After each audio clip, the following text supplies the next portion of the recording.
Welcome to my Italian wine tasting. First of all, I want to start by telling you a really traumatic story that I have experienced 10 minutes ago. And I think it's really good that I'm gonna taste some wine now because I will never forget it. I had an interview and I sneezed and all the snot went in my elbow and on my face. And it was really, really awkward. So now we're gonna taste some wine. I love wine, so it's really nice for me.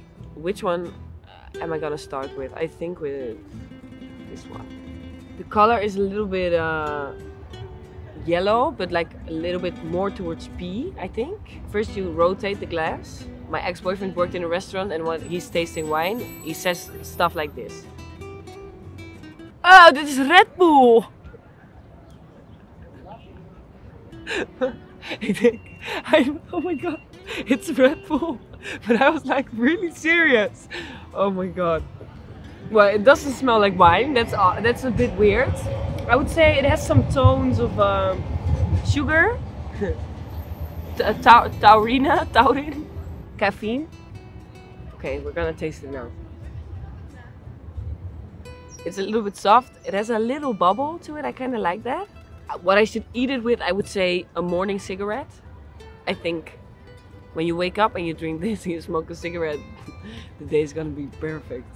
A lot has happened since the first Italian taste. I have been on the opening ceremony on the turquoise carpet. It was the most beautiful building that I've ever seen, and then you had this red carpet in the gardens.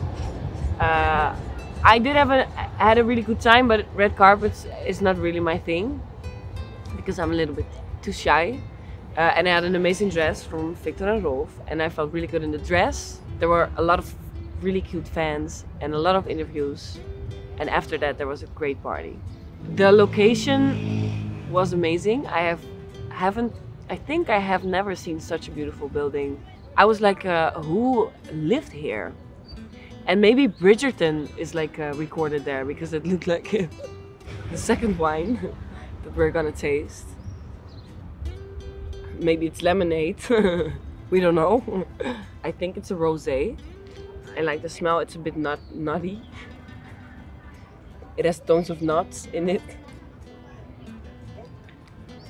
I don't really like it. It doesn't really taste like anything. A little bit of alcohol. Maybe it's a bit cheap. It was really cool to meet them, but I'm also a little bit like a awkward person.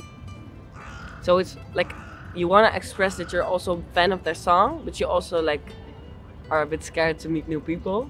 So I tried my best. I'm really good friends with Jeremy from Belgium. He's really nice. And I'm just like really impressed by all the hard work that goes into this, because we're all really under high pressure. We have to perform.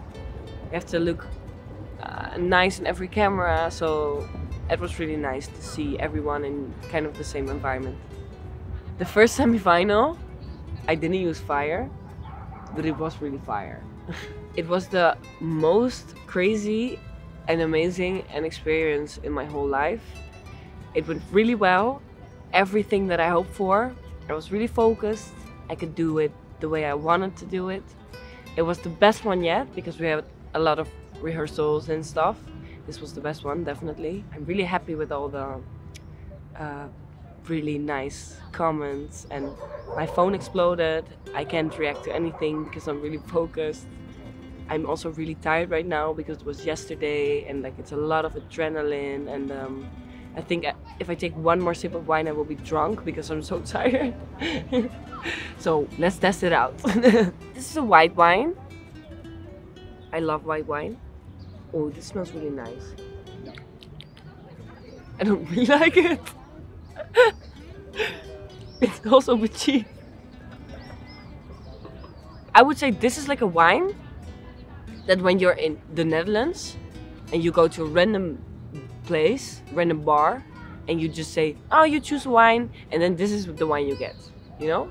And I'm not used to that in Italy, you know? When I'm in an Italian restaurant, you can say, oh, you choose the wine, and then you get the best wine they have.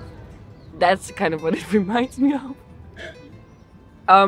So I got off stage, went backstage, and they brought me to the green room as soon as I saw my delegation I sprinted like a little kid. Like, it was so cool, and we were so fucking happy. And like, my manager is also like my best friend, and she in the green room was exactly how I imagined her being in the green room. So I enjoyed it so much. And sometimes I need stuff to be really clear for me, so we rehearsed like how we would sit, because otherwise it would get a little bit chaotic. So we sat like we rehearsed, and then when the camera was on my face, they would go with the flags, and I would just be like, ah, vote for me. But I sat there for the first time, and I literally, I think I said it 6 times, this is not real. I don't think this is real. How come that we're in the green room of the Eurovision Song Contest? I could not believe it. I acted like I was in the final yesterday, because I was scared that if I wouldn't get qualified, I wouldn't have enjoyed it enough.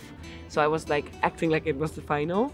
So everyone was sitting down in their green rooms, but I was standing and dancing, because I was like, I'm gonna party, because what if this is gonna be the last time?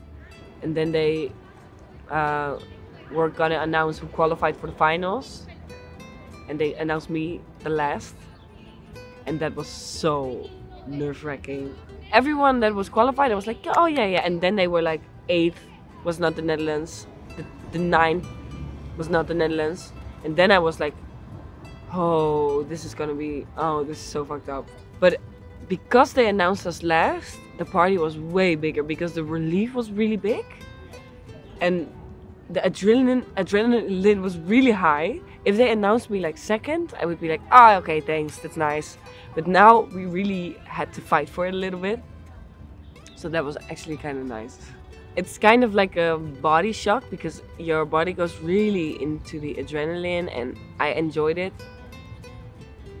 Just before the show I was really scared, but then I told myself, I'm not gonna be scared. I'm gonna have so much fun. This is gonna be the most beautiful experience of my life, and it was.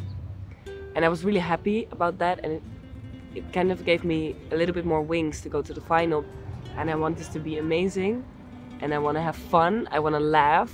I don't want to take everything too seriously, but I do want to take it seriously enough so that I can focus on maybe ending in the top. So yeah, it is really amazing. And I'm gonna stay in the focus that I had yesterday, because it brings me to the right place. Okay, we're gonna taste the red wine now. I do always like red wine, but more in the winter, because it's like cozy. I always have like red wine at home, but I always have natural wine, because next to my house there's a natural wine store, and a lot of the wines are cold red wine, and I love that the most. So I'm really curious what this is, but I always actually like red wine. Birds. I'm really scared of birds. Okay, so red wine, but with red wine you can't really go wrong. Otherwise I trust that this is good wine. First we're gonna twist it around. Use expensive words for the wine, because it sells better then. It smells really nice. Yeah, it's good, it's good. I thought for a second that it wasn't good. So I was like, how am I gonna say that also this wine is not good? But it is. Okay, so Benny Benassi did the Interval show. I'm a really big fan. Satisfaction is one of the favorite songs in my whole life. I dance to it with my friends all the time. When we go to clubs or bars, we try to get the DJ to play Satisfaction. And when we see an aux cable, I always plug my phone in and I put on Satisfaction. You have this Portuguese remix of it. It's called Satisfaction. It's one of my favorite songs in the world. Me and my best friends, we always dance to it. It's really our song. So what I always do when a Satisfaction comes on is like, I do a little bit with my hips, and then on the drop I'm just like this. Yesterday I had a Dutch flag, so I was like,